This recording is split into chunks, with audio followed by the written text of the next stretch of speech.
Kung nais mong planuhin ang iyong mga resolusyon ng bagong taon ngayon, makakatulong sa iyo ang video na ito.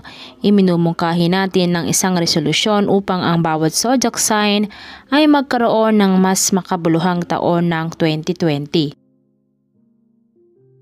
Aries, focus. Ituon ang lahat ng iyong enerhiya at pagkamalikhain sa isang tiyak na layunin. Maraming mga pagkakataon para sa iyo, ngunit kung nakafocus ka sa bawat isa sa kanila, maaari kang magtapos sa wala. Italaga ang iyong sarili sa isang gawain at a time at makukuha mo ang eksaktong bagay na nais mo. Taurus, hamunin ang iyong sarili upang galugarin ang mga bagay na hindi alam. Ang comfort zone ay isang napakaligtas at komportable na lugar. Ngunit oras na upang lumabas ka dito.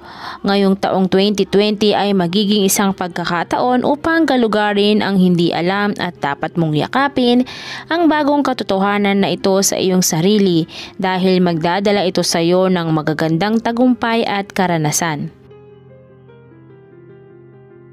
Number 3, Gemini. Tapusin ang kahit isa man lang sa isa sa mga proyekto na sinimulan mo sa taong ito. Mayroon kang regalo ng pagsisimula at hindi pagtatapos ng mga bagay. Ngunit kung nais mong gawin ang isang bagay na talagang kapaki-pakinabang sa susunod na taon, kailangan mong mapangako na tatapusin ang iyong nasimulan. Cancer. Ilagay ang iyong sarili sa iyong buhay. Pinahahalagahan at kinikilala ang mga Cancer sa kanilang mapagbigay at malambing na katangian. Gayunpaman, ang bagong taon na ito ay isang magandang pagkakataon na alagaan muna ang iyong sarili. Mahalaga ka at dapat kang maging mabuti sa iyong sarili upang mag-alaga sa iba. Leo, alamin kung paano i-handle ang constructive criticism. Leo, ang iba ay hindi palaging sasabihin sa iyo kung ano ang nais mong marinig lamang. At sa unang tingin ito ay tila ba negatibo. Subalit ang constructive criticism ay makakatulong sa atin na mapalago at tignan ang mundo ng may higit na karunungan. Makinig ng mabuti sa mga kritiko dahil gagawin kanilang matured at palalaguin. Virgo, pag-aralang tanggapin ang mga papuri na natatanggap mo. Hindi ka kasi yung tipo ng tao na tumatanggap ng mga papuri na natatanggap mo. Palagi kang naghahanap ng isang paraan upang i-highlight ang isang kakulangan dahil nahihirapan kang tanggapin ang pagmamahal. Ngunit ang bagong taon na ito ay isang pagkakataon upang baguhin iyon. I-enjoy mo lamang ang mga papuri sa iyo dahil deserve mo ang mga ito.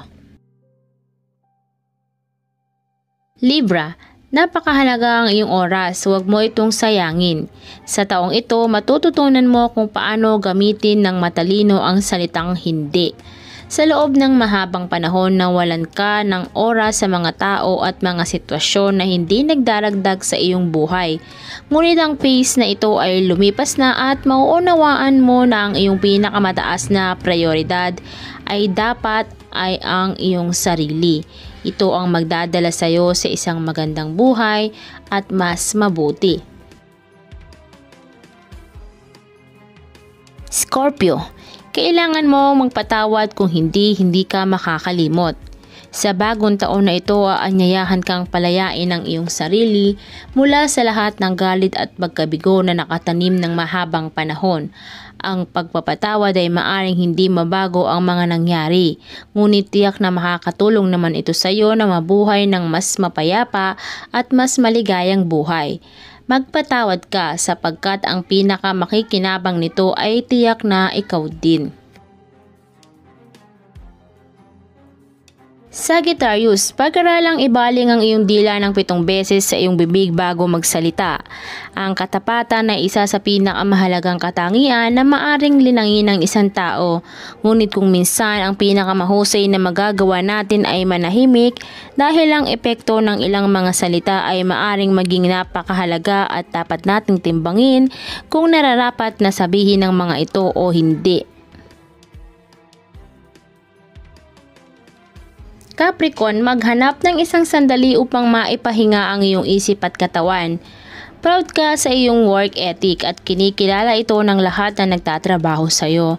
Ngunit kung patuloy kang nagtatrabaho at hindi naglalaan ng oras para sa iyong sarili, mauubos ka sa lalong madaling panahon kaysa sa iniisip mo.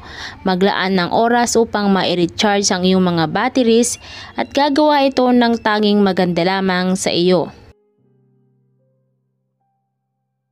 Aquarius, pag-aralan na makita ang bagong mundo with a new eyes. Aquarius, natrap ka sa iyong pribadong bubble at kailangan mong subukan ng iba pang mga paraan upang maging maligaya. Magsalita at makipag-usap sa iba at ibahagi ang iyong mga karanasan upang ang iyong paglahok ay mas kakaiba at mas epektibo. At ang panghuli ang Pisces, ang pinakamahirap na araw ay tapos na. Nagsusumikap ka upang makuha ang lahat ng gusto mo at sa unang bahagi ng 2020, ang swerte ay nasa iyong panig.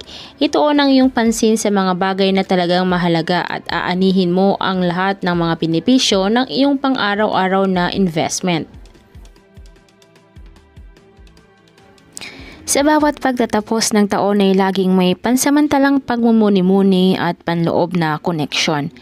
Nag-iisip tayo ng lahat na mabubuhay tayo sa darating na taon at magtatakda ng mga layunin para sa kung ano ang magsisimula upang tayo ay patuloy na magbago at mabuo ang buhay na talagang gusto natin para mabuhay.